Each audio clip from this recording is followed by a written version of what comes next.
Hello வணக்கம். நம்ம பெண் சுதந்திரத்தை பற்றி நான் பேச போகிறேன். ஓரளவுக்கு ஒரு 50% ஆஃப் பெண் சுதந்திரம் இப்போ கிடைச்சாச்சு. அதனால தான் ஒரு காலத்தில் குழந்தை திருமணம் இருந்தது, உடன்கட்டை ஏறுறது இருந்தது, அப்புறம் தேவதாசி முறை இருந்தது.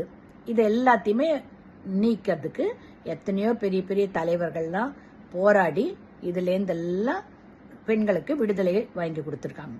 ஸோ இப்போ ஓரளவுக்கு பெண்கள் விடுதலை இருக்காங்க. வேலைக்கு போகிறாங்க, கார் ஓட்டுறாங்க, பைக் ஓட்டுறாங்க, ஏரோப்ளைன் ஓட்டுறாங்க, ஷிப் ஓட்டுறாங்க, ரைட்டா, ஆர்மியில் இருக்காங்க.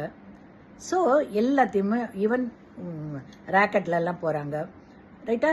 ஸோ இந்த அளவுக்கு பெண்களுக்கு சுதந்திரம் கிடைச்சி முன்னேறதுக்கு வழி வந்துடுச்சு. ஆனால் அந்த சுதந்திரத்தை மிஸ்யூஸ் பண்ணாமல் யூஸ் பண்ணணும். அதுதான் பெண்களுக்கு இப்போ ஃபாலோ பண்ண வேண்டியது இது.